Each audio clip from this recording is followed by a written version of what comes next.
बिस्मिल्लाहिर्रहमानिर्रहीम अस्सलाम वालेकुम। चैप्टर नंबर 18 का क्वेश्चन नंबर 26 है। Give two random samples of size n1 which is equal to 9 and n2 which is equal to 16 from two independent normal populations with x bar 1 which is equal to 75, x bar 2 which is equal to 16, s1 which is equal to 13.61, s2 which is equal to 11.05. Test the hypothesis at 0.05 level of significance, यानी हमारे पास level of significance की value है 0.05। That μ1 which is equal to μ2, यानी हमारे पास h0 की value है μ1 which is equal to μ2 against the alternative, और हमारे पास h1 की वैल्यू है μ1 ग्रेटर है μ2। Assume that the population have unequal variances. जब आपको किसी भी क्वेश्चन या एग्जांपल में ये कहा जाए the population have unequal varices, तो आपकी डिग्री ऑफ फ्रीडम बाकी क्वेश्चन से सेपरेट होगी। अब हम आते हैं इसके सोल्यूशन की तरफ। जो वैल्यूज़ मुझे गिवन थी वो मैंने लिख दी हैं। n1 which is equal to 9, x bar 1 which is equal to 75, s1 which is equal to 13.61, n2 which is equal to 16, x bar 2 which is equal to 16, s2 which is equal to 11.05। h0 और h1 हमें given था। h0 μ1 which is equal to μ2 and h1 μ1 greater है μ2। जब यहाँ पे greater का sign आ जाए या आया कि लेस का साइन बन जाए तो वो आपका वन साइडेड टेस्ट या वन टेल टेस्ट होता है। Second step is that level of significance. तो इस क्वेश्चन में हमें लेवल ऑफ सिग्निफिकेंस गिवन था 0.05। Third step is that test statistics. T नीचे सी एल यानी कि T calculator which is equal to x bar 1 minus x bar 2 over s1 का square over n1 plus s2 का square over n2। और यहाँ पे मैंने लिखा न्यू मीन का डिग्री ऑफ फ्रीडम। मैंने आपको बताया था जब आपको कहा जाए the population have unequal varices, तो आपकी जो डिग्री ऑफ फ्रीडम है वो बाकी क्वेश्चन से सेपरेट होगी। तो डिग्री ऑफ फ्रीडम जो है वो बाकियों से थोड़ी मुश्किल भी है।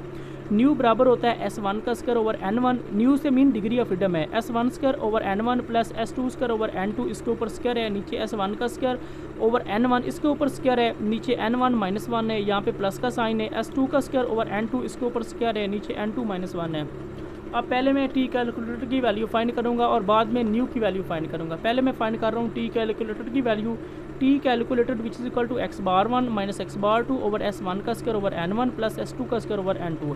x बार 1 की मेरे पास वैल्यू 75 है, x बार 2 की मेरे पास वैल्यू 60 है, 70 और नीचे s1 का स्क्वायर, s1 की मेरे पास वैल्यू 13.61 है, नीचे n1 है उसकी मेरे पास वैल्यू 9 है, फिर प्लस का साइन s2 स्क्वायर, s2 की मेरे पास वैल्यू 1105 है, नीचे मेरे पास n2 है उसकी मेरे पास वैल्यू 16 है।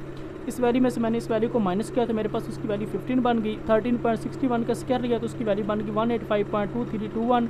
नीचे मेरे पास 9 फिर प्लस का साइन 11.05 का आपने स्क्वायर लेना तो नेक्स्ट वैल्यू बन जाएगी 122.1025। नीचे मेरे पास 16। अब 15 सेम रहेगा, आपने इस वैल्यू को 9 के ऊपर डिवाइड करना है तो नेक्स्ट वैल्यू बन जाएगी 20.5813। सेंटर में प्लस का साइन है, आपने इस वैल्यू को 16 के ऊपर डिवाइड करना है तो नेक्स्ट वैल्यू बन जाएगी 7.6314। ऊपर वाली वैल्यू सेम, इन दोनों को आपने ऐड करना है, आपके पास वैल्यू आएगी 28.2127। ऊपर वाली वैल्यू सेम, आपने इस वैल्यू की स्क्वायर रूट लेनी है तो आपके पास वैल्यू आएगी 5.31। तो स्क्वायर रूट आपने कैलकुलेटर से लेनी है। अब आपने 15 को 5.31 के ऊपर डिवाइड करना है तो आपके पास टी कैलकुलेटर की वैल्यू बन जाएगी 2.82। नेक्स्ट हम फाइंड करेंगे न्यू की वैल्यू, न्यू मीन का डिग्री ऑफ फ्रीडम की वैल्यू।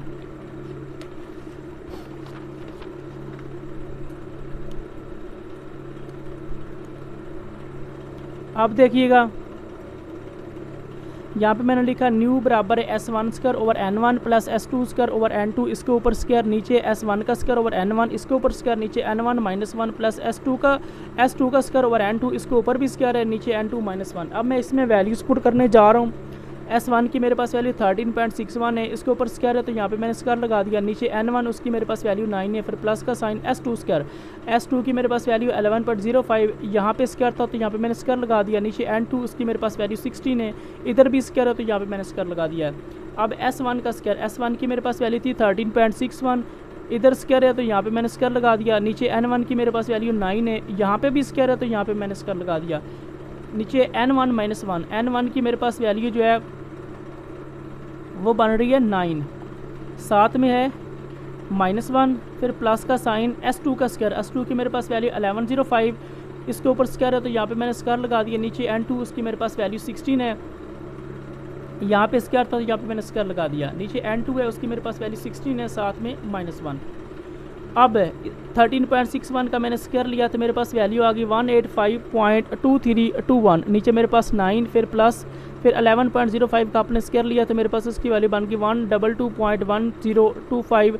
नीचे 16 यहाँ पे स्क्वायर था तो यहाँ पे मैंने स्क्वायर लगा दिया। अब मैंने 13.61 का स्क्वायर लिया तो उसकी मेरे पास वैल्यू आई 185.2321। नीचे 9 सेम रहेगा, यहाँ पे स्क्वायर था तो यहाँ पे मैंने स्क्वायर लगा दिया।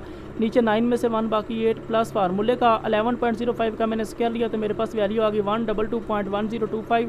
नीचे ये 16 यहाँ पे स्क्वायर था तो यहाँ पे मैंने स्क्वायर लगा दिया। 16 में से 1 बाकी 15। अब इस वैल्यू को मैंने 9 के ऊपर डिवाइड किया तो मेरे पास वैल्यू आ गई 20.5813। फिर प्लस इस वैल्यू को आपने 16 के ऊपर डिवाइड करना है तो नेक्स्ट वैल्यू आएगी 7.6314। यहाँ पे स्क्वायर था तो यहाँ पे मैंने स्क्वायर लगा दिया। अब हमने 1.85.2321 को हमने 9 के ऊपर डिवाइड किया तो मेरे पास उसकी वैल्यू आई है 20.5813।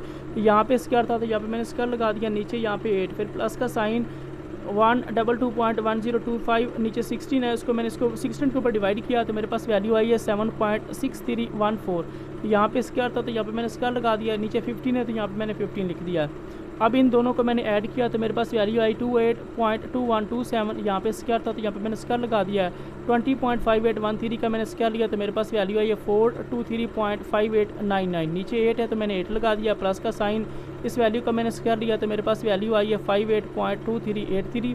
नीचे मेरे पास है 15। अब इस वैल्यू का मैंने स्क्वायर लिया तो मेरे पास वैल्यू बन गई 795.96। इस वैल्यू को मैंने 8 के ऊपर डिवाइड किया तो नेक्स्ट वैल्यू बन गई 52.95 प्लस का साइन। इस वैल्यू को मैंने 15 के ऊपर डिवाइड किया तो मेरे पास वैल्यू आ गई 3.88। ऊपर वाली वैल्यू सेम, इन दोनों को ऐड किया तो मेरे पास वैल्यू आ गई 56.83। तो मैंने 795.96 को डिवाइड किया है 56.83 के ऊपर तो मेरे पास न्यू की वैल्यू आ गई 14। अब हम फाइंड करने जा रहे हैं क्रिटिकल रीजन। तो क्रिटिकल रीजन जो होती है वो हमने H1 को माइंड में रखते हुए लेनी है। हमारा H1 बन रहा है μ1 ग्रेटर है μ2। तो क्रिटिकल रीजन वैसे भी हम डायरेक्ट नहीं ले सकते, इसके लिए हमें बुक के ऊपर एक स्ट्रक्चर गिवन होता है, हमने उसके अकॉर्डिंग अपनी क्रिटिकल रीजन लेनी होती है। अब हम आते हैं बुक की तरफ और चेक करें कि हमारी कौन सी क्रिटिकल रीजन बन रही है। यहाँ पे लिखा हुआ है H1 μ1 ग्रेटर है μ2। यहाँ पे आपने गौर करना है, ये लिखा हुआ है म्यू ग्रेटर है μ0, यानी कि μ1 ग्रेटर है μ0। जब यहाँ पे ग्रेटर का साइन आ जाए तो उसके लिए आपने ये वाली क्रिटिकल रीजन इस्तेमाल करनी है। टी कैलकुलेटर ग्रेटर और इक्वल है टी अल्फा इंटू n-1। इस n-1 की जगह हम न्यू यूज़ करेंगे। ये बेसिकली n-1 हमारा न्यू मीन का डिग्री ऑफ फ्रीडम है। अब हम आते हैं 5 स्टेप की तरफ।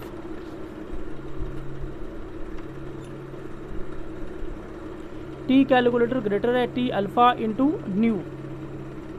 टी कैलकुलेटर ग्रेटर का साइन टी अल्फ़ा की जगह उसकी value 0.05, alpha mean level of significance की वैल्यू। न्यू की वैल्यू हमने यहाँ पे फाइंड की जो मेरे पास 14 है।